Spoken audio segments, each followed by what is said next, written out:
Takot po sa mga religious objects, holy water, rosary, the Bible, mga ganyan po, no? Mga images of saints, mga relics. Takot sila doon. At ang turo po sa amin, huwag mong pepekein yung demonyo. Halimbawa, gusto mo lang malaman kung siya yung nagloloko. Tapos kunyari, sasabihin mo, eto, exorcise water to, pero hindi talaga. Tapos gaganunin mo. Tapos mangingisay siya. Hindi naman totoong holy water to eh. Ba't ka nagagawa? Hindi mo pwede lokohin din ang ginagawa mo. Sapagkat ano pang pinagkaiba mo sa diablo? Kung nagloloko ka rin. You're casting the father of lies, but you too are lying. No? Although kaya nilang pekein ito sa aking karanasan, kahit nasasaktan sila, hindi sila magre-react. At kahit hindi nasasaktan, magre-react. Kaya ho yung discernment, napakahalaga mula sa Espiritu Santo. Okay?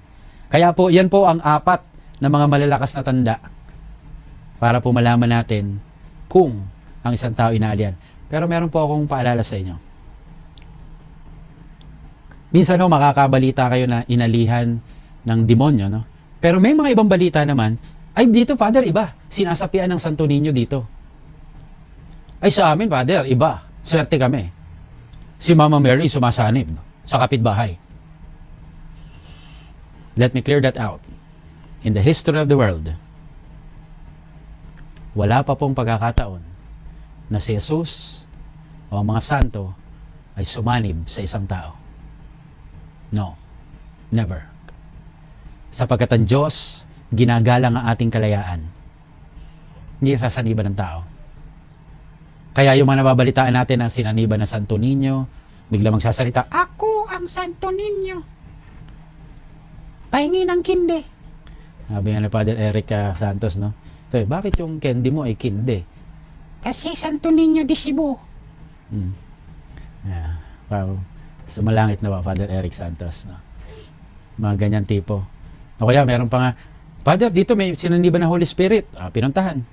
Ako ang Espiritu Santo. Tweet, tweet, tweet. Ba, iibon nga, ano? Wag hong maniniwala.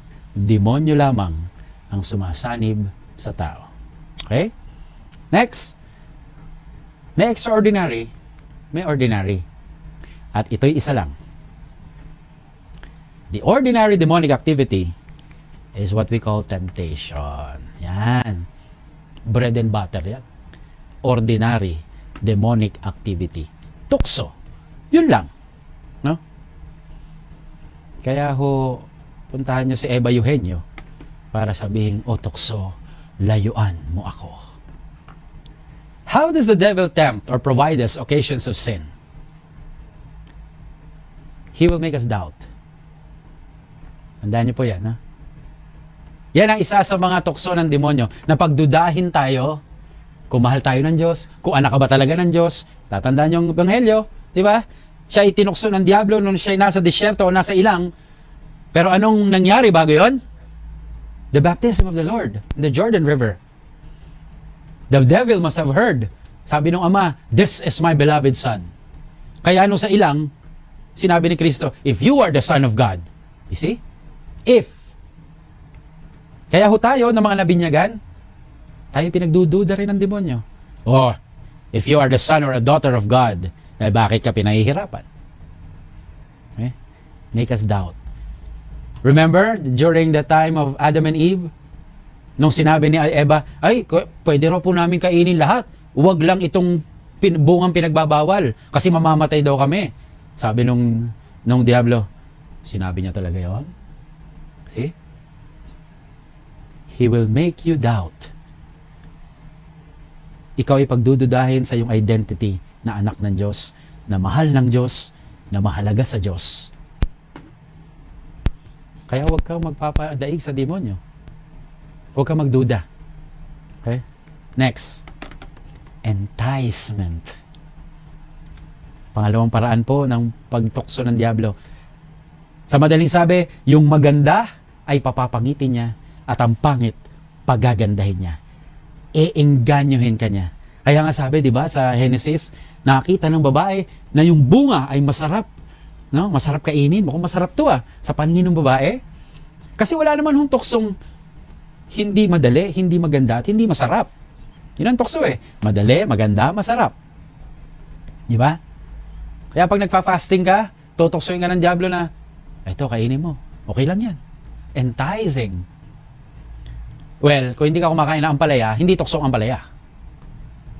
Bibigyan ka ng demonyo ng alam mong gusto mo. Alam niyang gusto mo. Enticement nga eh. Aakitin ka. Okay? Next. Accusation. Ito ho. Mabigat ho ito. Dito ho nanggagaling yung mga pagkakataon na ang tao ay nawawala na ng kumpiyansa sa sarili. Nawawala na ng pag-asa. Sasabihin, kasalanan mo yan eh. Bakit namatay itong mahal mo sa buhay? Kasalanan mo yan. Ikaw ang may gawa niyan. Hindi ka na mapapatawad ng Diyos dahil sa masama mong ginawa. No? So now, you begin to accuse also yourself. Ganun ba? Sakit naman nun. No? Kaya feeling mo parang wala nang pag-asa. Sinisisi mo na ang sarili mo sapagkat sinisi ka na rin ng diablo. Okay? Accusation. Puro kasinungalingan sinasabi, no? Kung may kasalanan yan, di mo na mababawi yan. Kahit mangumpisal ka, wala rin yan. Next. The devil will trigger us to do things. No? Provocation is another term. Okay? The devil will trigger us. Okay? Ipupush ka niyang gumawa ng mga bagay-bagay na natatakot ka, pero ipapaliwanag sa'yo, huwag ka matakot. Okay lang yan. Hindi ka na mahal sa bahay niyo. Hindi na maganda relasyon nyo ng asawa mo? Andiyan naman ang boss mo eh. Sige na, okay lang yan. Trigger. Finally, the hoax. Deception. What do you expect? He's the father of lies. He will deceive us each and every time. Lagi niya tayong lolokohin na, well, it is of no consequence. Do it. But once we have done the sin, he will now say, it's unforgivable. Kaya maraming hindi na umumpisal eh. Kasi niloloko tayo ng diablo, it's unforgivable. But before doing the sin, it is of no consequence, sasabihin niya. Deception. Okay? Nakita niyo yung acronym, ano? Death. It will cause us to die. Okay? My dear friends, baka naman sabihin nyo, ang diablo naman pala may kasalanan kung ba't ako nagkakasala. Wait. Baka sabihin natin na, diablo lang may kasalanan, mabait talaga ako eh. Wait. Look at what Saint Cyril of Jerusalem said. The soul possesses freedom. We are free. And though the devil can make suggestions, he doesn't have the power to compel you against your will. Iyon. So, responsibilidad pa rin natin. Ika nga mga kapatid, even the concerted effort of millions of demons, they will not be able to persuade us kung hindi talaga tayo tatalima. Kasi meron pa rin tayong kalayaan. Tandaan nyo to ha. The soul possesses freedom, and though the devil can make suggestions, he doesn't have the power to compel you against your will. And finally, my dear friends, when does the devil attack? Okay, I will end my sharing here. The devil attacks when we are vulnerable. Gutom na si Kristo, kaya sabi, gawin mo ng tinapay yung bato. Kailangan mo na yan eh. Kapag vulnerable ka na. When you are in a spiritual change. Yung mga taong gusto magbagong buhay. Yung mga taong nangangako magdadasal. Diyan na-atake ang diablo para hindi mo magawa. Sometimes when you are tired, right? Pagod ka na eh, matulog ka na. Huwag ka na magdasal. Okay? When you are depressed, when you're down in your life, then the devil comes in. When you are in pain, kasi gusto mong gumaling, kung sino-sino ngayon ang lalapitan, at kung ano ang gagawin mo, kahit mga bagay na hindi na maka-Diyos. At sasabihin ng demonyo, masakit na, di ba? Sige na, punta ka na rito. Huwag ka na sa doktor, albularyo na lang. And finally, when you are alone. Pag mag-isa ka lang, pag maraming tao, pwede mo itapon yung balat ng candy sa bulsa mo muna. Pero pag wala nakatingin, Wala naman nakatingin eh. Sige na. See? Ito yung mga pagkakataon. Ilan lamang sa pagkakataon kung kailan ang Diablo ay umaatake. Kaya tandaan po ninyo ito. No? Nang sa gayon, hindi tayo masilo ng demonyo. That ends our second episode. Napag-usapan natin kung paano umaatake ang kalaban. Anong kanyang ginagawa? Ano ang mga taktika niya, strategies niya, para nang sa gayon tayo ay atakihin sa araw-araw. Ngayon naman po, pag nilayan natin, papaanong may mga nakapasok na? Papaanong may mga nakalampas? Alam mo ba ito? No? Kaya ito po ang bibigyan natin ng linaw at kasagutan. Kadalasan po na sinasabi sa amin, the devil will attack your life and your homes. Pero syempre mas matindi yung life, no? Bahay mo, buhay mo. At minsan, hindi natin nalalaman, nakapasok na ang kalaban. Kaya tingnan natin, how did the enemy sneak into the camp? Ito ho ang ating pag-uusapan sa araw na ito. First, because we invited the enemy in.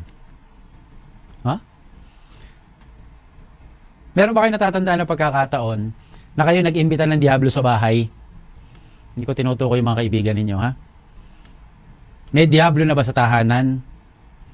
Hindi ko rin ho tinutukoy yung mga biyanan. Para sa iba, hindi naman sa lahat, no? Pero para sa ilan. Pero nakakatanda ba kayo ng pagkakataon na sinabi niyo, "Oy, Lucifer, I invite you to my home and to my life. Hey, Satan, can you please come over?" Wala namang ganun eh. At hindi mo gagawin yon. Hindi. Kasi, para sa'yo, para sa ating lahat, masama yon. Hindi na normal yon. Pero, ang pagpasok kasi ng kalaban ay sa isang lihim na pamamaraan. Kumbaga, in a stealth mode. No? Secretly. Surreptitiously. No? Yan ang mga pamamaraan niya. Kaya yung sinasabi ko ngayon na, because we invited the enemy in. Tingnan natin kung saang pamamaraan natin sila na napapapasok sa ating buhay at sa ating bahay. Here. We invited the enemy in by way of, are you ready? Occult people. What do I mean? Sapagkat marami po sa atin ang imbis na kumapit sa Diyos, imbis na hanapin ang Diyos, imbis na sa Diyos magtanong at makahanap ng kasagutan, we consult occult people like albularyo, mangtatawas, feng shui experts, ano pa, manghuhula, mambabarang, mga mangkukulam. They are considered occult people. At isang malaking no-no sa simbahang Katolika na tayo ay lumapit sa mga ganitong uri ng tao. Pasintabi po pero hindi po nila alam ang kanilang ginagawa. Marahil sasabihin nila, "Hindi, alam namin ang ginagawa namin." Okay, sabihin na natin alam ninyo, pero ito ba'y ayon sa pamamaraan ng Diyos? Kaya kung ikaw ay minsan lang nakalapit sa mga ganitong uri ng tao na binanggit ko, yung mantatawas, albularyo, mangkukulam, manghuhula, and so on, usually, nabubuksan po ang third eye ng isang tao, nagkakaroon ng psychic power, pero ito hindi po sa kapangyarihan ng Diyos. Kaya ako kapag may lumalapit sa akin madalas, "Father, itong anak kong to, nakakaramdam to. Ito namang anak kong ito, nakakakita to." No? Yung sinasabing third eye, well, maybe I will discuss this in other times, no? In other times, okay? Kung tayo ay magkakaroon uli ng pagkakataon. Pero ngayon pa lang, gusto ko na sabihin sa inyo, a third eye is not a gift from God, but rather, it is an ability to connect and to communicate with the forces of evil. That's why it's not a blessing. It's not a gift. It's not a charism. Yung third eye. Okay?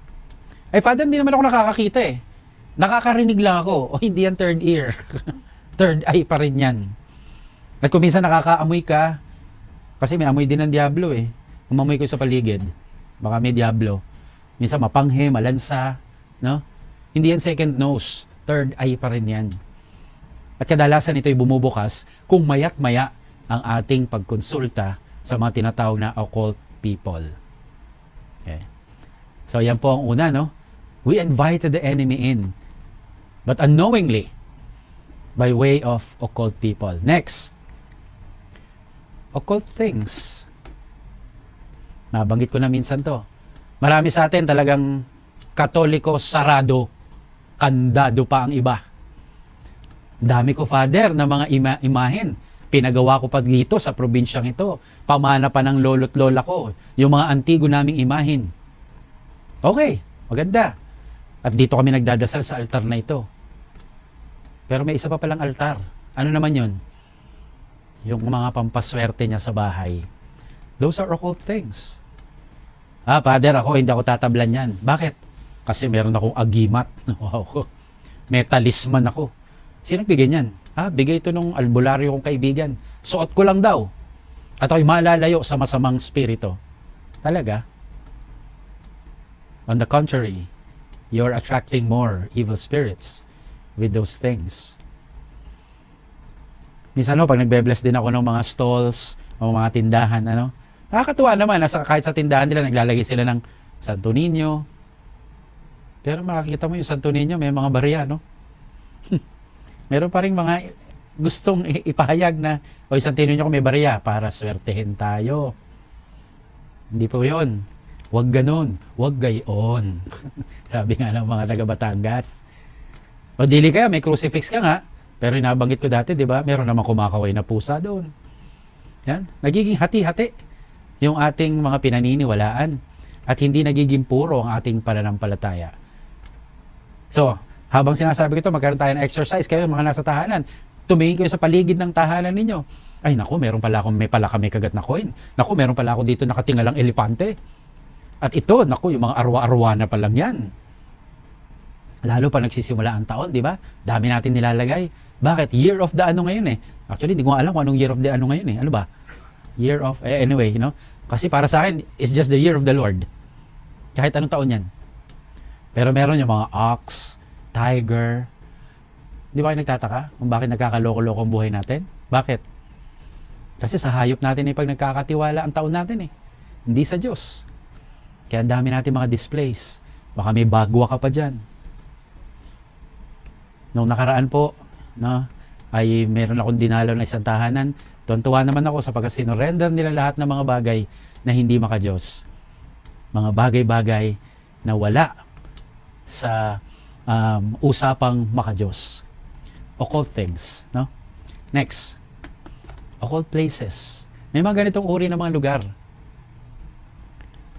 Yung Mount Banahaw, nakapunta ka na ron. It's an enchanted mountain. Marami pumupunta dyan, nag-e-energize daw. Nagre-recharge. Parang cellphone ng tao, O kaya yung mga lugar kung saan may mga naglaro ng Ouija board, may mga naglaro ng Spirit of the Glass. Dili kaya mga lugar kung saan may mga nagpapat session at maya't maya ang paggawa ng mga bagay-bagay na illegal, Shashabu, ganyan. They become places of occultism kung saan namumugad ang masamang spirito. Kasi may mga nagagawang hindi maka-Diyos. Kaya kailangan iniingatan din po ang pagpunta sa iba't ibang lugar. Kaya meron ho tayo mga dasal din. Kung halimbawa, ikaw ay pupunta sa isang hotel, hindi mo alam kung anong history ng hotel na yon, there are prayers that you can pray before sleeping for the night or two in a certain room or hotel. Okay? Hindi kasi natin alam yung mga history. Okay? Occult places. Next. Practices. Pasintabi rin po, nabanggit ko na po ito minsan, hindi po makakatoliko yung mga ginagawa na pagpapadugo sa mga pundasyon ng tahanan bago ito gawin. Natanong ko po minsan, bakit pa ginagawa yon? Ang sabi po sa akin, ewan ko kung ito nga ang dahilan, na kapag daw kasi meron ng dugo na inialay, wala nang masasaktan sa mga nagtatrabaho doon. Wala nang dugong idadanak pa. Kasi may dugong dumanak na. Wow. Sabi ko, alam niyo, in the Old Testament, blood symbolizes life. At yung blood pact na tinatawag, pagpapalitan ng buhay sa buhay. Pero pag ito ginagawa bilang isang ritual o yung practice na yan sa mga tahanan, then we open the door for the evil spirits to come in. At mula sa araw na yon, bukas na yung lugar dahil sa mga practices na yan. Kaya po, napakahirap na hindi natin alam yung mga makakatolikong pamamaraan. Bakit mo gagawin yon? Ang Katoliko merong groundbreaking rites, no? Na bago itayo, merong dasal para ito ay maging safe para sa lahat. Ang hirap kasi lang minsan, yung mga pamamaraan ng Diyos, nakakalungkot, di natin pinagkakatiwalaan. Pero ibang mga kapangyarihan, dito natin minsan isinusugal ang ating buhay. Occult practices. At ito, isa pa. Manda po kayo, ha? Dito magkakagalit-galit tayo. Occult beliefs. Ano yan? Yung mga mahilig sa inyo sa pamahiin, tigil-tigilan nyo na po yan. Superstitions go against the first commandment. Yung mga paniniwala na kailangan gawin mo to para mangyari to. Ganun yan eh. O wag mong gawin to para hindi mangyari yan. Di ba? Dito ko sa atin sa Pilipinas, nako, napakatindi po ng mga pamahiin natin. Lalo't higit pag merong namamatay. Ngayon, kabi-kabila ang mga namamatay. Kaya po yung mga pamahiin natin, talagang lagi nating naririnig yan. Mula nung naging pareho ako, sa tuwing ako'y pupunta ng burol, ni minsan wala pa naghatid sa akin sa sasakyan. At sasabihin na, masama daw po na ihatid kayo sa sasakyan. Kaya ginagawa ko, hinihila ko, halika dito. Tumigil ka sa pamahiin mo. Walang mangyayari dyan. Tapos di ba meron pa yung bawal ka daw magdala ng pagkain galing sa burol. Ako pag nasarapan ako sa siopaw, kinukuha ko Bakit ba? Isa lang naman. Alam niyo, practical lang naman ho yun na huwag ka magdadala galing sa burol. Kasi marami pang dadating. Yun lang yun. Pero hindi masama. Isipin mo na may mga darating pa. Magdamagan yan Huwag kang mangubos. Huwag gayon. Ha? Ilan po yun. Tapos meron pa ako narinig yung mga sukob-sukob, Ang dalawang magkapatid, hindi pwede ikasal sa iisang buwan. Ay, masama daw yan. Bakit? Actually, hindi ko alam kung bakit, Pero alam niyo ba yung dahilan lang? Kasi sa probinsya, in the olden times, once lang po nangyayari yung harvest. Kaya once lang din nakakapagpakasal yung pamilya. Makakapagpagastos. Kaya sasabihin na, sa susunod na taon ka na lang. Yung pala, taon pala, hindi lang buwan. Hindi pwede kasal ang magkapatid sa iisang taon. Sukob, kung tawagin. Totoo ba yon? Hindi totoo yon. Walang ganon. O balik tayo doon sa mga pamahiin sa patay. Di ba meron kayong ginagawa na nung minsan kasi may namatay akong kaibigan. So nung bago siya ilibing, lumapit sa akin yung funeral coordinator. Bumulong. Father, puputulin na ba yung rosary? Sabi ko, ako pa tinanong nito Sabi ko, ba't puputulin? Ganun ho yun para wala nang sumunod. Sabi ko, huwag nyo nang putulin. Kasi kahit anong mangyari, may susunod dyan. May susunod dyan. Sige, putulin mo ng putulin. Biro mo, 200 years old ka na kayo lahat, wala pang sumusunod sa inyo. Okay? Baka ikaw na magreklamo na, limutan na tayong kunin. Huwag nyo nang putulin. Wala naman hong saysayan Tapos yung mga bata, ilulukso pa rin sa ibabaw. Pag yan, natalisod. Sunod na yon, patay. Kaya tingnan nyo, dami natin mga pamahiin. At bakit hindi ka raw makapag-asawa? Kasi lagi kang pinagliligpitan habang ikay kumakain. Tanggapin mo na, pangit ka talaga. Joke lang yon. Ay, walang nilikha ang Diyos na pangit, And finally, tatanong ko sa inyo, sino may sabi sa inyo na kailangan bago ka umuwi galing burol, pumunta ka muna ng Jollibee, McDo, at kung saan-saan pa, pag. Wala lahat kabuluhan, mga kapatid. What you have to do is to pray at night, a certain cleansing prayer. Ask the guidance of your guardian angel so that any evil entanglement may be brushed off, no? Pamamaraang maka-Diyos pa rin. Kaya, inuulit ko po, no? Superstitions go against the first commandment. At pag tinanong may mga tao, kanino nalaman yan? Sa lola ko. Lagi nyo sinisisi mga matatanda eh. Totoo lang, kayo naman talaga yun eh. Kaya yun po, no? So that's the first one. We invited the enemy in by way of this occult people, things, places, practices, and beliefs. Next.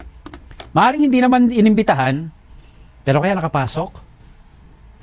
Because the enemy was sent against us. Pinadala naman. Nagkataon yung tao bukas. Tinalaban siya. Kasi may mga ginagawa siyang hindi maka-Diyos. Kaya anuman ang ibato sa kanya, nakasamaan, ay natatanggap niya. The enemy was sent against us by way of, first, ayan, naniniwala ba kayo dyan? Witchcraft. Father, di ako naniniwala dyan. Ako, maniwala ka. Ang dami ko nang nakita. Ang dami ko nang naranasan. Ang dami ng mga lumapit sa akin na sila'y nakulam. Share ko lang din, ano? Minsan may babaeng lumapit sa akin. Tumihingi ng tulong. Bakit? Sapagkat sabi niya, feeling niya nakulam daw siya. Sabi ko, sige, tingnan natin. Tinanong ko muna siya, ano bang kulam nyo kaninang tanghali? Hindi ho. Ulam ho yun. Ano bang nangyari sa'yo? Sabi niya, Father, kapag ako po'y umiihi, nakikita ko po may mga alupihan po sa ihi ko. O sabi ko, baka naman nasa tubig na yon. Hindi po eh. Sa bahay, ganun. Sa opisina, ganun din. Sa mall, ganun din. Nakita ko meron. Talaga? May mga alupihan. Tapos sabi niya, dala ko po nga ho, pinakita pa sa akin. Sabi ko, yun, ibitago mo na yan. Okay? And so I prayed over her. At nag-deliverance prayer po kami. Pinakumpisal din. At meron po akong mga kasama doon na at least nagiging assistant ko po kapag may mga ganitong uri, no? You know, my dear friends, while I was praying over her, kitang-kita ng mga nakapaligid doon, isa-isang naglalabasan yung mga kuto niya sa ulo at gumagapang. No? Tapos ako, feeling ko, during that prayer period, ay para may gumagapang na ahas sa akin, pataas sa aking binti. No? Papataas. Buti na lang tumigil sa hita. Sabi ko, huwag mo na itutuloy. Hindi lang po siya nakulam, siya po nabarang. Yun po nagpapadala ng mga insekto dahil meron pala siyang nakaaway, may nainggit sa kanya, at may nakagalit. Okay? Kaya totoo po yun. Nakita ko po, naranasan ko. Meron din akong kaibigan sa somewhere sa north na kapag dinadasal daw niya yung mga dasal na binigay ko, naglalabasan po yung mga langgam sa unan niya. No? May Toblerone pa lang naiwan. Kaya, di ba, biro lang. Naglalabasan po yung nabarang din siya. Kaya totoo po ito, no? Na ipapadala sa tao. Sunod po. By way of, yan na, curses. Not all of us have the ability to do a witchcraft.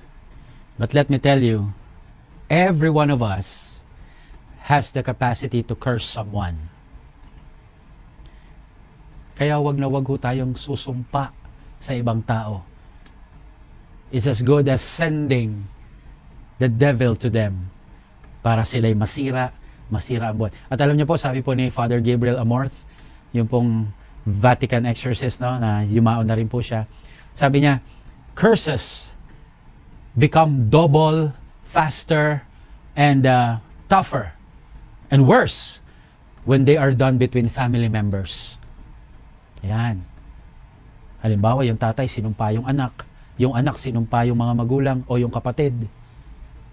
Kaya please lang po, not to a family member or not to anyone. Because once we have casted a curse, no, mahirap pong bawiin. Kaya tingnan po, ingat-ingat po. Yung ating mga sinasabi niya, mamatay ka na sana. Sama po yan. Hindi pong sasabihin yun. Sinusumpa ko, mangyayari sa ito. No, don't do that. Kasi matindi ho ang curse. Nag-aabang lang ang demonyo kung kailan siya ipadadala. Kaya mga magulang, no? Kapag nagagalit kayo sa anak ninyo, hinay-hinay lang. Huwag nyo silang isusumpa na pinapangako ko at sinusumpa ko. Makakapangasawa ka na mabaho hininga. O check mo, baka nagkatotoo. Okay? Kaya huwag pong ganon. We send the devil by way of curses too. Next. Alam niyo po ito? Evil eye? Okay. Kung hindi niyo pa po alam ang evil eye, Tagalogin po natin. Baka dito makarelate kayo. Usog. Sa ibang term, balis daw. Usog. Yung pag masikip na sa upuan, usog. Hindi po, usog. Pagbate, di ba? Kaya nga may mga ginagawa, pero usog. Siguro kung tatanungin ko kayo, kung isang tao na usog, o evil eye, natitigan, sumakitan tiyan, kahit hindi ko kayo naririnig, ano sagot ninyo? Ano ang gamot dito? Alam ko, marami nag-isip dyan, laway. Hindi yun. Hindi yan ang gamot dyan. Okay? Huwag niyong labanan ang isang kasamaan sa isa pang hindi makadiyos na pamamaraan. Usually, what we suggest is the exercise blessed oil, which you will know on the last episode or part, no?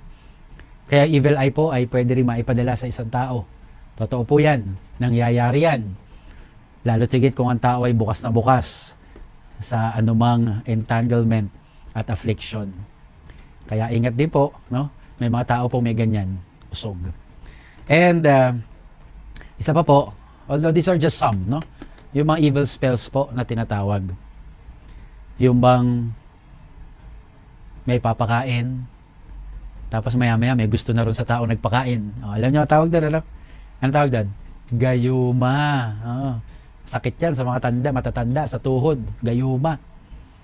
Ay, rayuma pala yun, no? Pero yung gayuma, may mga taong kayang gumawa niyan, binubulungan. O kaya, hihingi ng kapirasong bahagi ng katawan na, halimbawa, yung buhok, o damit, o picture. Tapos, may gagawin yung tao.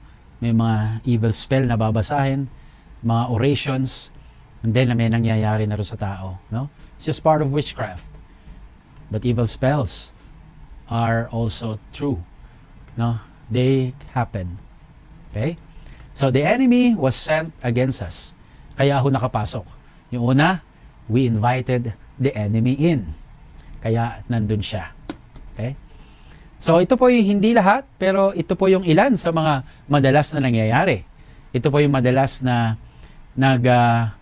nakakasakit sa tao at madalas na nangyayari.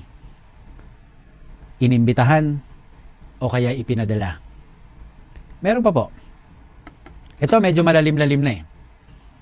Bakit nakapasok o bakit siya ay tila baga manhid na sa lahat? Sapagkat may mga taong siya na rin ang naghahanap. We sought and joined the enemy already. No? Nabasa ko nga minsan sa isang kwento ni Father Amort na meron daw siyang nakita na isang tao na baka kailangan mo ng tulong na exorcism because may mga ginawa ka palang hindi maganda, nag-Ouija board ka pala, ganyan. Tapos sabi ng tao, well, okay lang. Okay lang sa akin to. No, pero baka ang diablo ay masaktan ka at magawan ka ng iba't ibang bagay na hindi tama. Well, I don't care. Okay na lang sa akin yan. Pinabayaan na lang niya.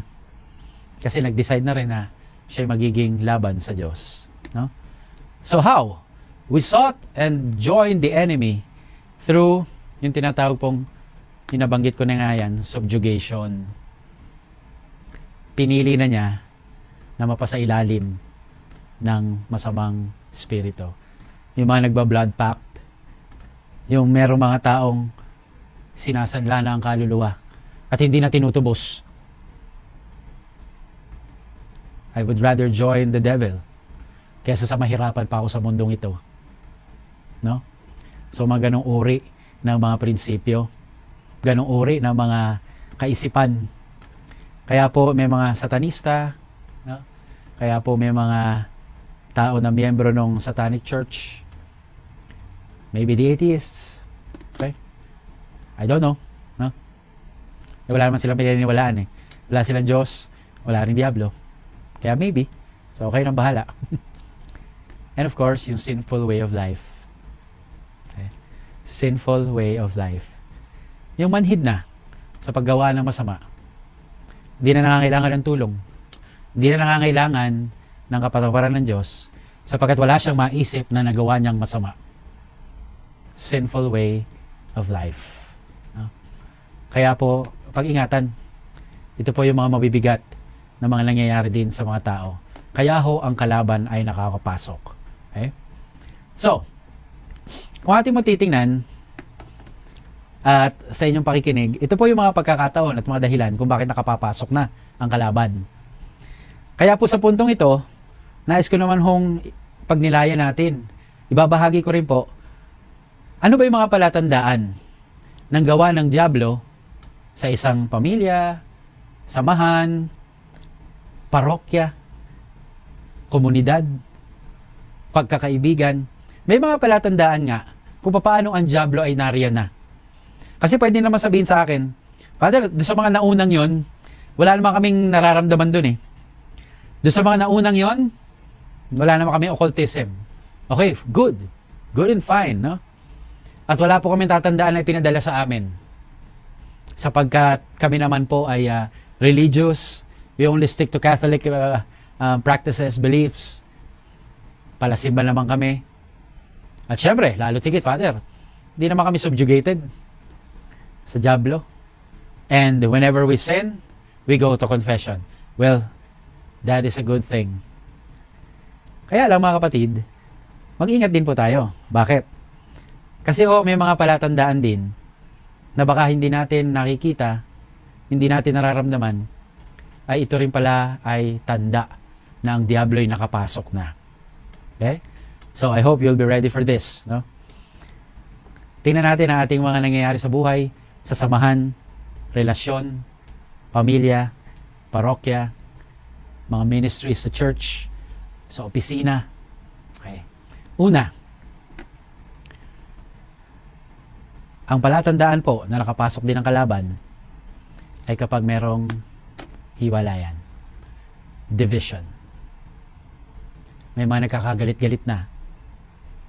Well, nakaligtas ka nga rin sa mga una ko sinabi, pero marami ka palang kagalit sa opisina.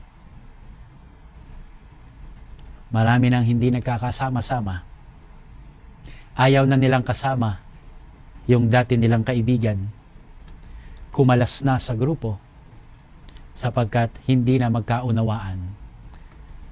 Kaya lagi niyong tatandaan, ano? God wants to gather us, but the devil wants to scatter us. Yun ang mahalagang punto. Kaya tatandaan niyo po, no? Nung nakita ni Kristo yung libo-libong katao, at sabi ng isa sa mga apostol, Panginoon, pauwi na natin sila. Kasi magugutom lang sila dyan, wala naman tayo papakain sa kanila. Yung ugali ng Panginoon, no. Let them stay.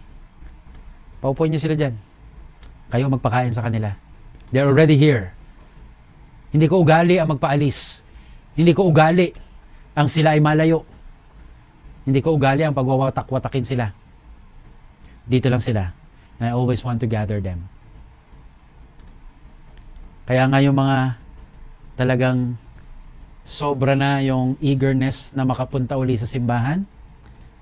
Kasi pinapanawagan ng Diyos to na magsama-sama na uli tayo. To gather us once again. Kaya sa isang samahan, kapag may mga hiwalayan, ayaw na magsama-sama, then it is indicative of the entrance of the evil spirit, of the demon. Susunod na palatandaan. Yan, blaming.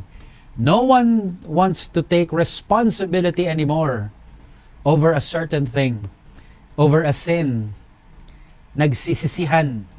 At ito'y tanda po na ang diablo'y nagtatagumpay sa isang samahan. Tatandaan niyo po nung ang Diyos ay naglakad sa paraiso at narinig ni Adan at Eva, nagtago sila. Okay? Tago sila. Tapos sinabi na, bakit kayo nagtatago? Kami po'y hubad, kaya kami nahihiya. Sino sabi sa inyo hubad kayo? Siguro kumain kayo doon sa pinagbabawal ko. Kaya tinanong ng Diyos una, si Adan, bakit ka kumain? Ano sabi ni Adan? Binigyan ako ng babaeng, yung babaeng yun eh. Yung babaeng binigay mo sa akin. Okay? Nung tinanong si Eva, bakit mo naman binigay? Yung diablo eh. Tinukso ko. No one wants to take responsibility. That's what the devil wants. That we don't take responsibility for something that we have done. Kung hindi mo naman talaga ginawa, okay. Pero kung ikaw ang may sala, the devil doesn't want you to take responsibility. Kasi inaalis ka rin sa katotohanan eh. Okay? Kaya po, yan ang isa palang tandaan, no? Wala nang gustong umamin. Mesisihan. Blaming. Next. Kailangan pa bang sabihin yan? Kailangan pa bang i-memorize yan?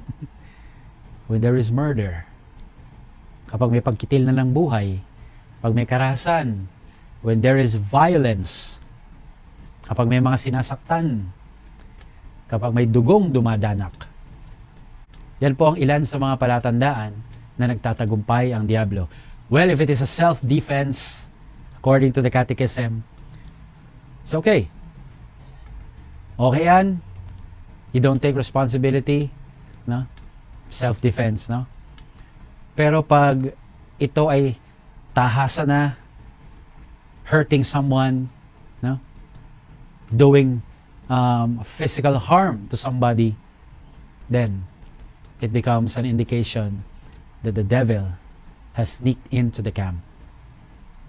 Pag meron ng violence, battering, kung mamalo ang tindi na ng latay sa bata, mga ganyan ang uri ng mga nangyayari sa tahanan, kaya sa isang samahan, sa isang lipunan, kapag may karahasan, nakakapasok ang kalaban.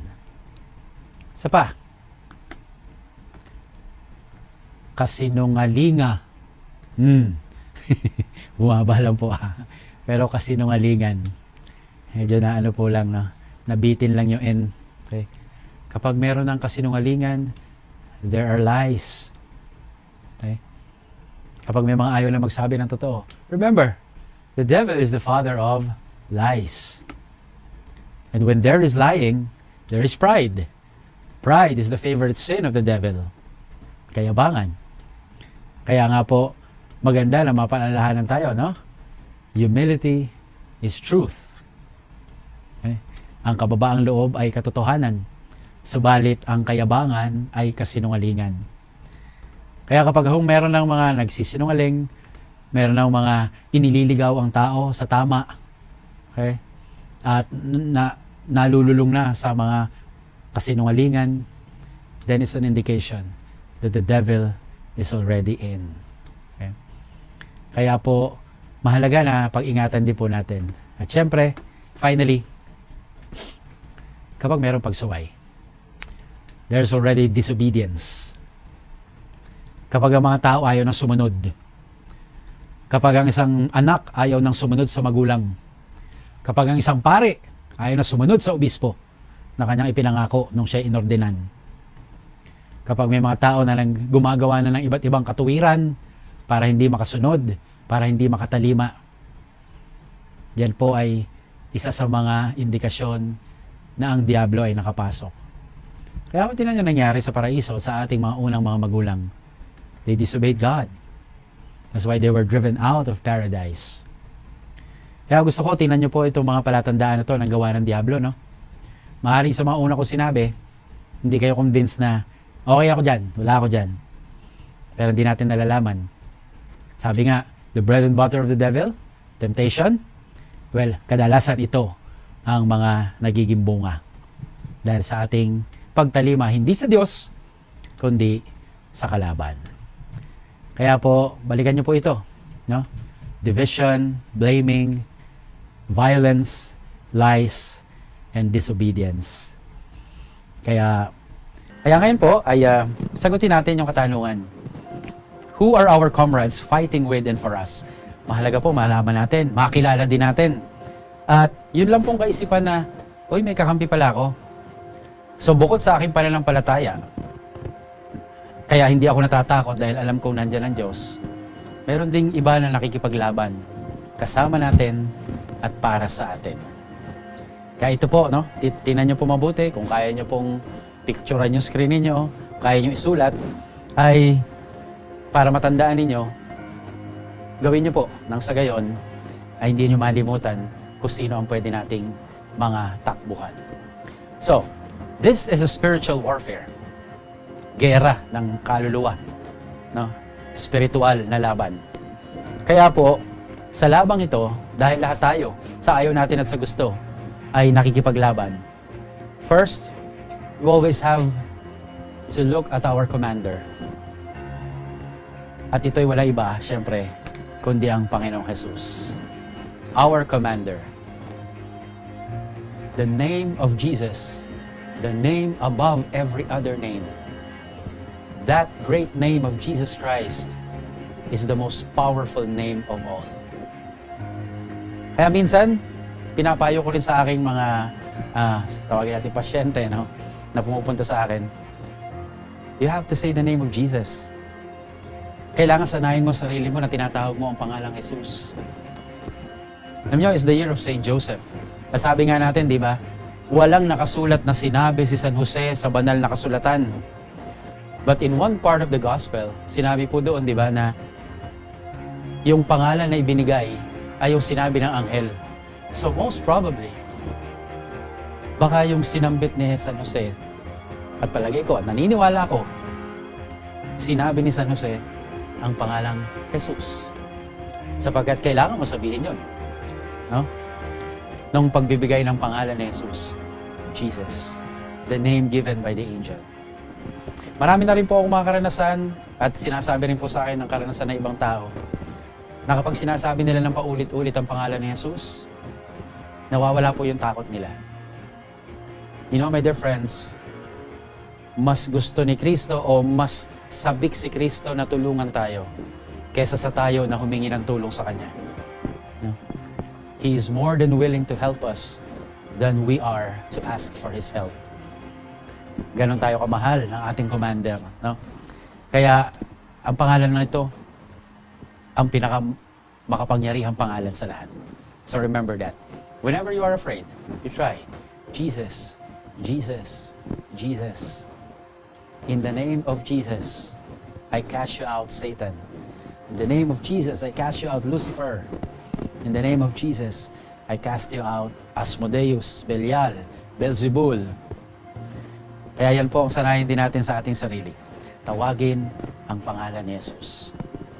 Next, of course, our comrades. You make a list. Okay. Alam niyo po, mula po nung nag-exorcist ako and until today, nananalangin ako na matupad ko yung aking pangako na na hinding-hindi ako ulit lalaban sa Diablo nang wala ang babaeng ito. Never again will I fight the devil without this woman, without this powerful woman. At alam ko po, marami sa atin na may devotion sa kanya, no? Our Blessed Mother Mary. Marami po mga kapatid na exorcist na nakakausap din, ano? And nagkakaisa po kami na the devil really trembles kapag dinadasal po yung Hail Mary, no? Hail Holy Queen, o August Queen of Angels. Marian prayers make the devil tremble. Kaya kung kahit na magmukhang siramplaka po ako, if one Hail Mary can make the devil tremble, imagine what a rosary can do daily in our lives.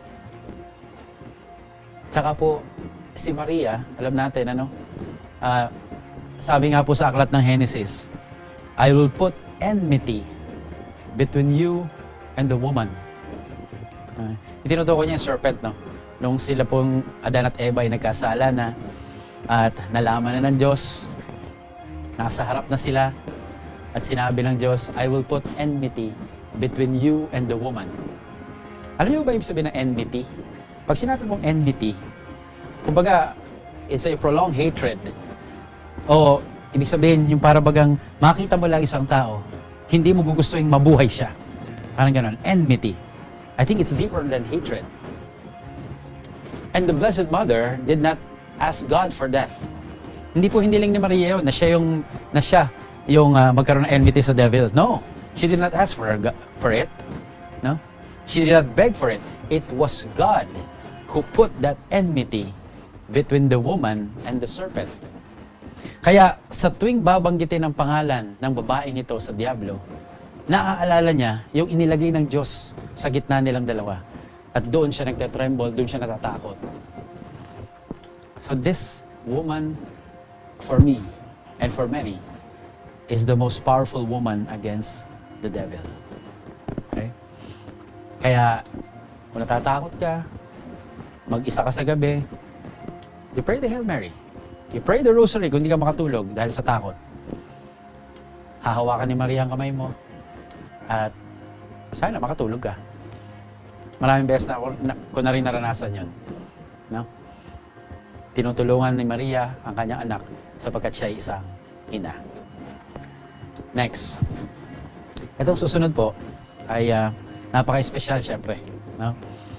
Sabi po ni St. Thomas Aquinas, we ask many things from particular saints.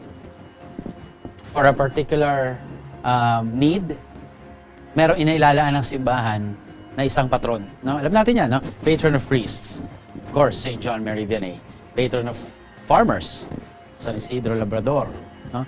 Patron of desperate cases, St. Jude, or St. Santa Rita de Cassia. Okay? At iba't iba pa, marami pa, no? Mga desperate cases. And so on. The list goes on. Marami po mga particular na mga pangangailangan at may nakalaan na santo para dun, sa tulong na yon. Because saints are help for us. Kaya, you call on this saint for this thing. Kapag ikay nawawalan, San Antonio de Padua. Alam natin yan, no? Kaya po, may mga iba't iba tayo mga tinatakbuhan para po sa isang partikular na pangangailangan. Pero sabi ni St. Thomas Aquinas, from this saint, you can ask anything. Kahit ano. At yan din ang karanasan ni Santa Teresa ng Avila. No? Na kapag siya nagdalasal sa taong ito, wala pa siyang natatandaan na siya ay hindi pinagbigyan. And I know, you know him, you already have a hint.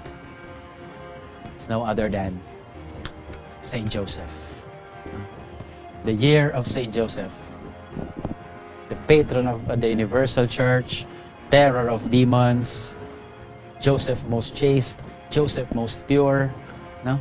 Dami-daming titulo ni San Jose, no? Maraming titulo sa San Jose. Di ba kayo nagtataka? Isang mama na halos walang sinabi, nakasulat sa Biblia, pero ang dami nagagawa. Palagi ko po ganun ho talaga. Sapagkat ang taong madada, minsan wala nagagawa. Pero yung mga tahimik lang, yan ho, maraming mga nagagawa. Napaka-espesyal na tao. Napaka-espesyal na mama. No? And for St. Francis de Sales, he completes the earthly trinity. Of course, we have the heavenly trinity, the Father, Son, and Holy Spirit. For St. Francis de Sales, we have the earthly trinity composed of Jesus, Mary, and Joseph. At syempre, ang mamang ito, ang taong ito, ang lalaking ito, ay naniniwala ko maraming mga diablong kinalaban yan sapagkat nasa pangangalaga niya si Maria, si Jesus. Biruin mo, sa panaginip, sasabihan siya ng anghel, lumikas kayo papuntang Ehipto. Just imagine that difficulty. Dadalin mo ang isang bagong panganak. Tapos, bagong panganak na babae. Tapos, bagong silang na sanggol. Papuntang Ehipto. Hindi ho malapit yun, ha? Lalakad ka. Kaya siguro may mga naglalaro din sa utak ni San Jose. Huwag mo na sundin yung naririnig mo sa panaginip. But no. No? Ang kanyang prioridad ay ang iligtas ang mag-ina. At naniniwala ko hanggang ngayon, si San Jose nakikipaglaban sa mga diablo para sa ating lahat na kanyang mga anak. Pagkat naniniwala ko, may tatlong treasures po si St. Joseph. Sabi nga, no? Jesus, Mary, and you. You are Joseph's treasure. We are Joseph's spiritual children. Kaya ho, sa tuwing tatawagin natin ang pangalan ni San Jose, nako, ay talagang matatakot din ho ang demonyo. Kaya paborito ko itong larawan na ito eh. Na yung kanyang stick na yan, oy, cute-cute na lily, ano? Pero pangtapos po yan ng diablo at ng demonyo. Kaya sa inyo po na mga afflicted, meron ding mga takot, nagkakaroon ng oppression, obsession, kahit yung mga sa bahay niyo sa infestation, no? Magkaroon po kayo ng imahe ni San Jose sa inyong tahanan. Napakalakas po na kakampi at pananggalang laban sa masamang spirito. Next, Saint Paul. Okay? Saint Paul had his own battles against the evil one, no? Kaya po ilagay niyo po sa listahan niyo si San Pablo para po maging pananggalang din natin laban sa mga masasamang spirito, no? At dati po alam natin si San Pablo ay persecutor of Christians, no? And tunay na nilalabanan si Jesucristo, no? Inaapi si Jesucristo, kaya ang kanyang ang tanong ni Jesus nung si San Pablo ay papunta ng Damasco, no? Why are you persecuting me? Okay? Sino ka ba? No? I'm Jesus. And so from then on, he began to fight the devil, no? Against all adversities, at lahat ng mga ginagawa ni San Pablo ay pare palaganap ang mabuting balita, no? So, magkaroon na lang kayo ng malalim na pag-aaral kay San Pablo, okay? Basta idagdag nyo sa listahan ninyo. Of course, Saint Michael. May I suggest, sana po, bago matapos ang buwan na to, total nakikinig kayo mula pa nung unang Miyerkules, kapisahan din po yung Saint Michael prayer. English, Filipino, kung kaya nyo Latin, di sige. Ako po ilang beses ko na pong naranasan at ang pagsagip sa akin ni San Miguel sa buhay na ito. Minsan po pag ako po pupunta sa isang lugar at natatraffic po ako, atrasado na, I pray the prayer to Saint Michael. And many times, no? Hindi ko alam kung mangyayari din sa inyo, but many times, whenever I pray the prayer to Saint Michael, para bagang hinahawi ang daan. Para hinahawi ang daan para ako'y makarating sa aking pupuntahan. Yeah, ako personal experience ko yun, ano? Pagdating ko sa lugar, maaga pa, wala pang tao. Yun pala, hindi doon yung lugar. Hindi, biro na po. So, natutulungan po ako sa aking mga ginagawa ni San Miguel. And the prayer to Saint Michael is one of the prayers that we recommend to people who have been afflicted. And nakalagay ko po instruction lagi doon, pray this as the need arises. Kasi meron din po kaming sinasuggest at nire-recommend na paggising sa umaga, may prayer yan na binibigay kami. Tapos within the day, and then as the need arises, and then before going to bed, yung mga cleansing prayer and the like. Pero yung Saint Michael prayer po, as the need arises. Sapagkat napakalakas po ng arkanghel na to. Of course, laban sa Diablo. And you can read that from Revelation, no? So, isama sa listahan, si San Miguel. Okay? Ito mga susunod na mga santo ay, kaya ko po sila isinama rito sapagkat sa kanila pong buhay dito sa lupa, sila po yung literal na nakipaglaban sa demonyo. Sila po yung nakipaglaban sapagkat sila yung mga banal na tao at sila po yung kadalasang target ng Diablo. Pero kung naman sabihin na, hindi man ako banal, hindi ako target. Kung hindi ka banal, ibig sabihin, target ka noon at tinamaan ka. Pero itong mga santong ito ay pwede tayong tulungan para bumalik sa daan ng kabanalan. Sapagkat sila mismo ay nakaranas na gambalain ng Diablo. Okay? So parang yung iba nga may mga hand-to-hand battle pa against the devil, nakakita nila ang Diablo. No? Of course, there are many saints. But some other saints, wala yung talagang literal na enkwentro o yung pakikipaglaban. Pero itong listahan na ito, you can run to these saints, no? Whenever you feel you are afflicted or in an obvious spiritual battle and warfare. So, let's add to the list. Saint Gemma Galgani. Okay? At titinan nyo na lang po, no? Kayo na humanap ng kanilang storya kasi we don't really have enough time to discuss this. Saint Gemma Galgani. Okay? A mystic, passionist na nakipaglaban sa Diablo. Isa pa, Saint Perpetua. Kadalasan po ay siya po ay kasama ni Saint Felicity, no? Sa mga iconography and even in feast, no? But Saint Perpetua had a unique experience too against the evil one. Next, adding to our list of comrades, okay, Saint Catherine of Siena, isang malakas din na babae laban sa Diablo sapagkat may karanasan din sa pakikipaglaban. Kaya po sa inyo, yung mga may nakakikilala sa kanila at mga patron saint na sila, well and good. Okay po yan. Okay? Next. Saint Martin de Porres. Okay? Saint Martin de Porres. Nakipaglaban din po sa masamang spirito. Kilala nyo siguro yan, no? Saint Anthony of the Desert. San Antonio Abad. Okay? The Abbot. Adding to the list. Oh, mga tenista. Mga Jesuita. Okay? Saint Ignatius of Loyola. So if you know the story of Saint Ignatius, you will know that he also had a unique experience in battle against the evil one. Adding to the list is also Saint Francis of Assisi. Okay.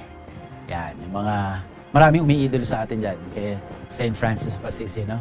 Our very own Pope Francis. Okay? Ay, siyempre, yung pangalan niya, hinangon kay San Francisco de Assis. Of course, for those of you who know his story, no?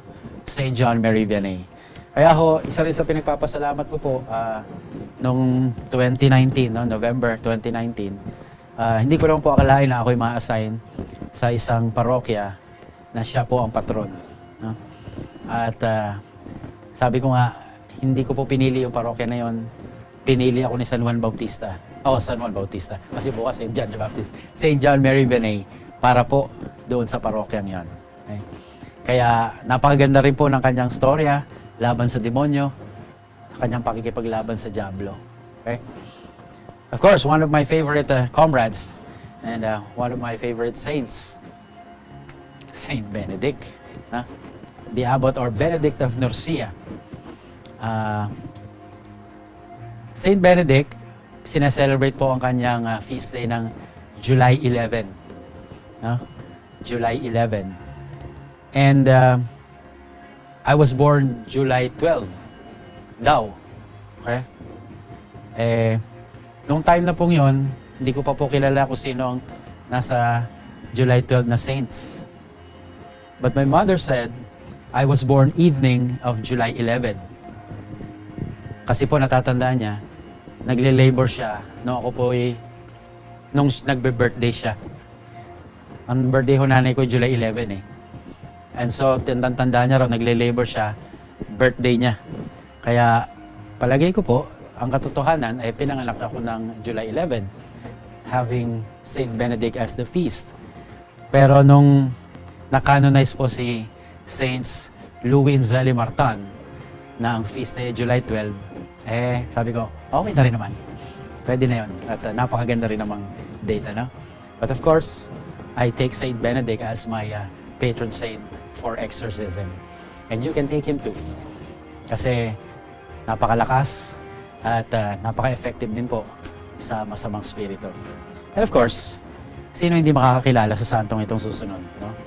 Palagi ko po, marami na sa inyo umiidolo sa kanya, marami na sa inyo ang kakilala siya, marami na sa inyo ang nagnovena sa kanya, marami na sa inyo ang lumapit sa kanya dahil merong hinihiling, merong hiling ng kagalingan sa karamdaman. And as a matter of fact, many shrines have been built up in his honor.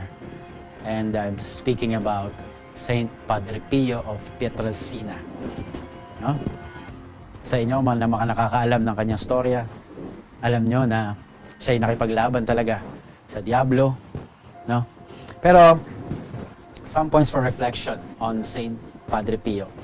Ano po, sa kanyang buhay, many people thought that His Holiness was about his capacity to bilocate and to give healing, grant healing or cure to the sick.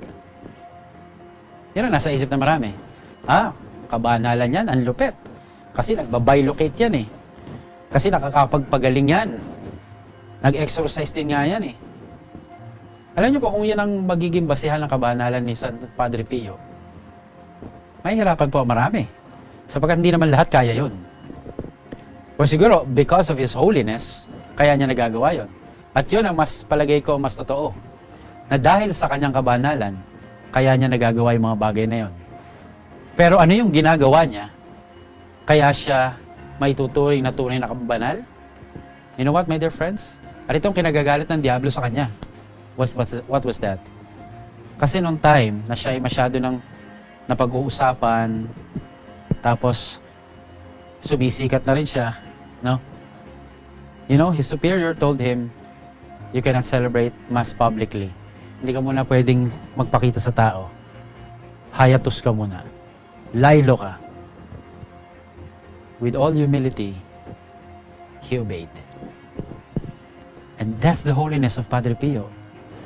Not his capacity to bilocate, not his power to heal, but his humility and obedience. At doon natakot ang demonyo sa kanya. Kaya nga sabi niya, the devil is terribly afraid of humble people. Yan ang kabanalan ni Padre Pio. Kanyang pagsunod, kanyang kababaang loob. So yun, kaya natin yun? Kaya ng lahat yun. Kayang pagsikapan. Kaya nating gayahin. Kaya nating magawa. Kasi kung by location lang at pagpapagaling ang pag-uusapan, hindi naman natin kaya lahat yun. Pero pwede natin sikapin yung tunay na dahilan ng kanyang kabanalan. Yung pagsunod at kababaang loob. Okay? Sino pa po ang pwede nating takbuhan? Huwag niyong kalimutan ang inyong mga guardian angels. Lahat tayo ay may guardian angels. Period. No? Aminin ko, itong unang dasal na aking natutunan na ako'y maliit pa. Angel of God, my guardian dear, to whom God's love commits me here. Ever this day be at my side, to light and guard, to rule and guide. Amen. Good night. Yun ang laging kasunod na nila. Good night na ako sa mama ko, sa papa. Ayan. Napakasimple. Maaaring sabihin nyo, so elementary. Yeah, it is so elementary. Pero, yan ang gusto ng guardian angel natin. And as I have said, my dear friends, our guardian angels are more eager to be of help to us than we are to ask for their help. So call on your guardian angels. Whenever we are in the middle of temptations, call our guardian angels. Huwag na yung mga inventong pangalan ng anghel, natatandaan nyo? Huwag yun. Kasi baka hindi naman talaga anghel yung tinatawag natin. Alam nyo po, hindi natin kailangan malaman talaga ang pangalan ng guardian angels natin. No, that's not important.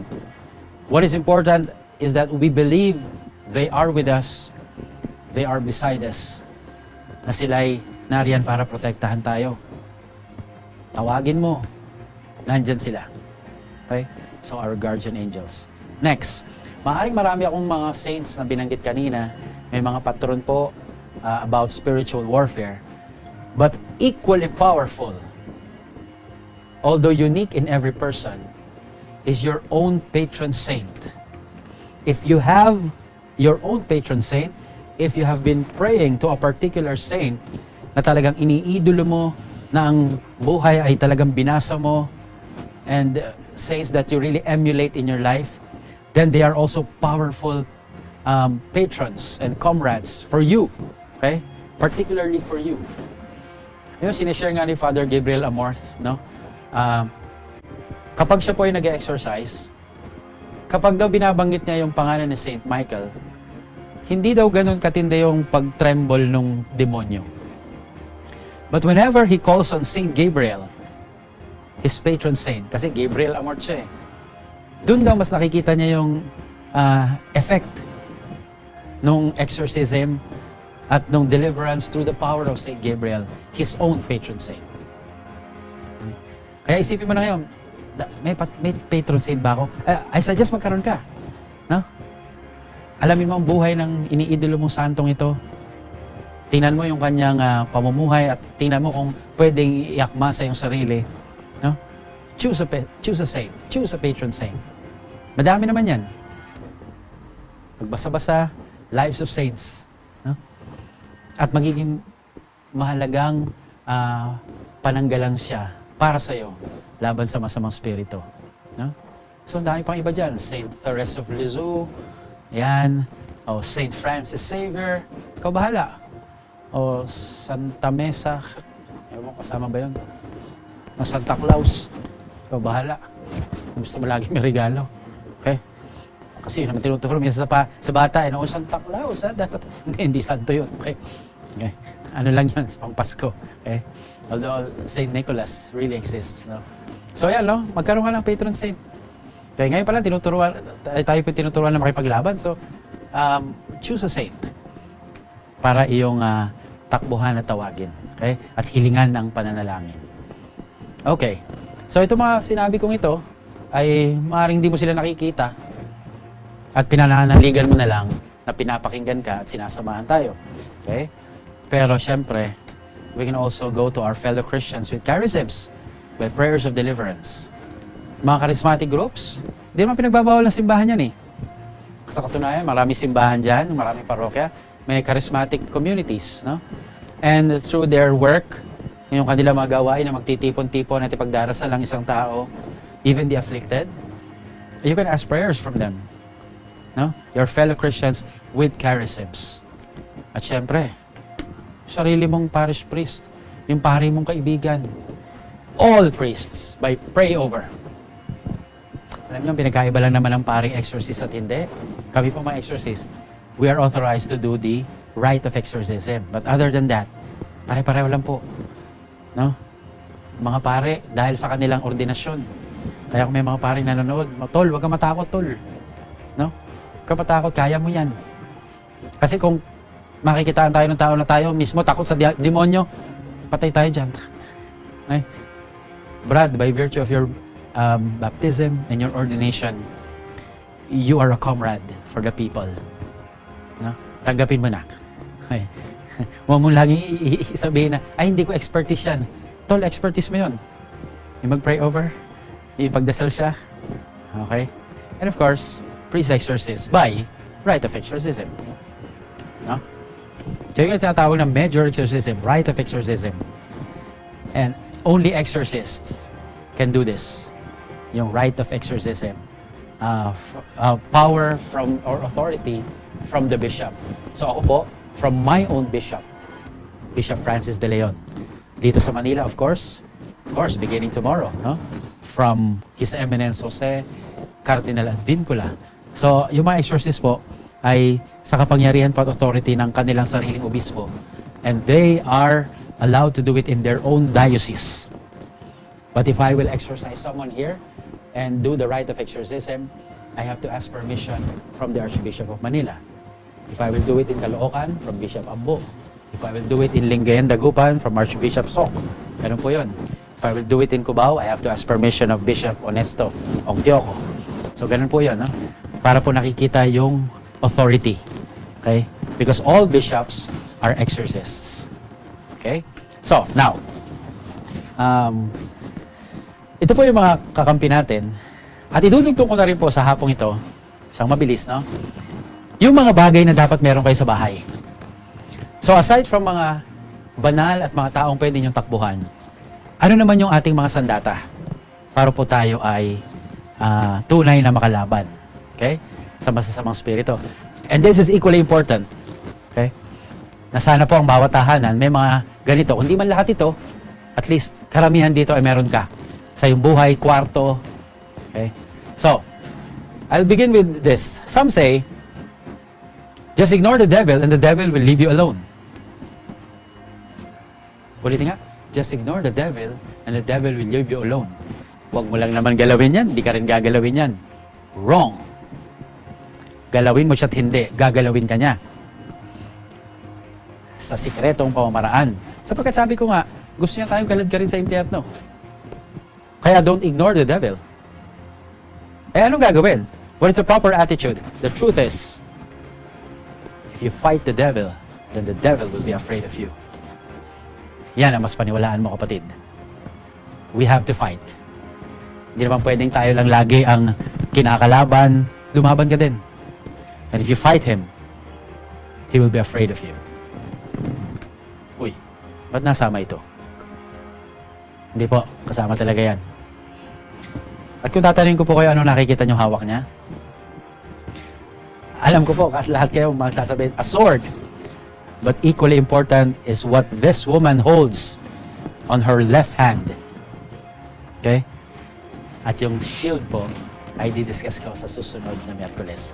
But the sword, remember this acronym, SWORDS, para hindi po kayo malito.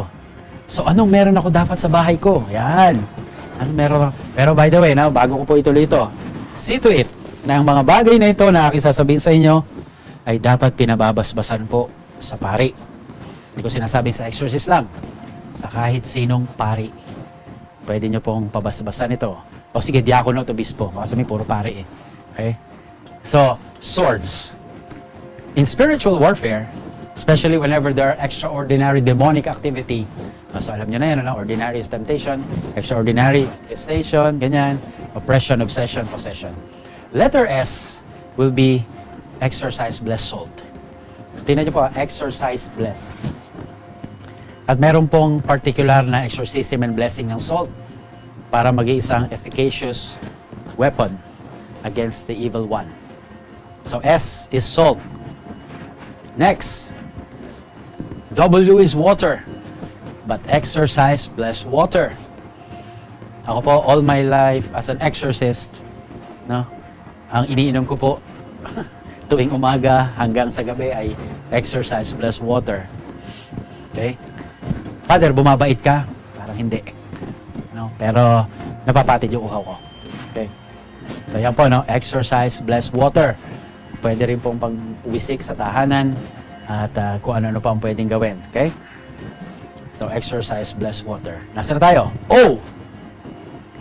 An equally important sword na kailangan sa bahay. One of my favorites. The exercise, blessed oil. And we prefer olive oil. Yeah? We prefer olive oil. Kasi sa Christmas, di ba? Yung oil for the sick, olive oil po ang ginagamit sa simbahan. Ano? Ay, kaya tingnan nyo po, baka meron kayong mabibili extra virgin olive oil. Father, pwedeng canola? Olive oil sana. Father, coconut? Olive oil. Kung wala, hindi pwede na rin yun. Okay? Pero as much as possible sana. Para po mas maganda yung ating pakikipaglaban. No? Ito, pag ito ginagamit ko sa isang afflicted, sa isang napoposes, nako, talaga kung parang sinusunog ang kanyang balat. R. Do you have an idea? Yes, some of you may say, the rosary, Father. But we exorcists, many of us have relics. Relics of saints. And I find this really powerful against the evil one. Alam niyo po, meron akong pinuntahang bata. Meron po ako nung relic ni Padre Pio.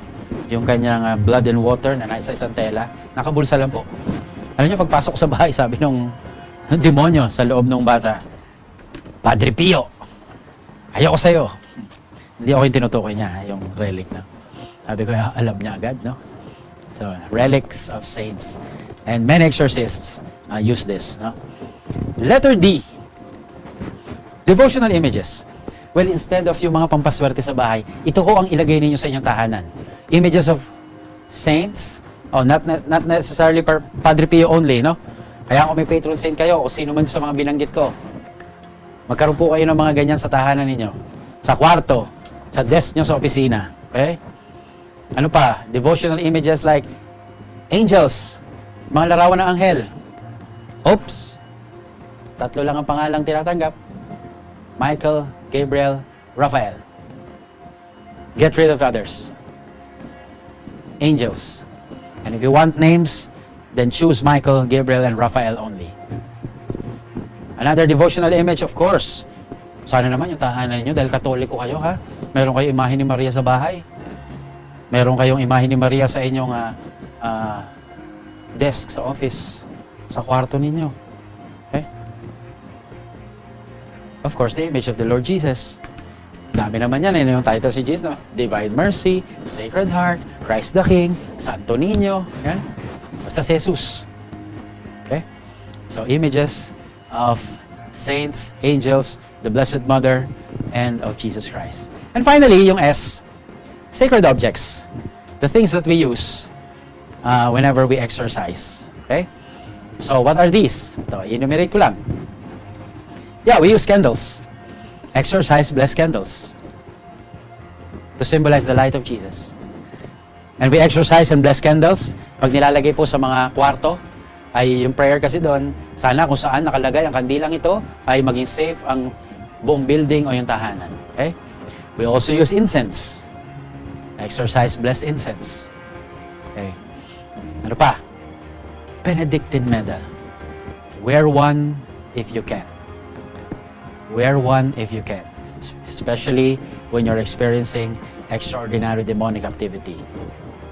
Don't forget about the miraculous medal too. Sa mga may miraculous medal dyan. Okay yan.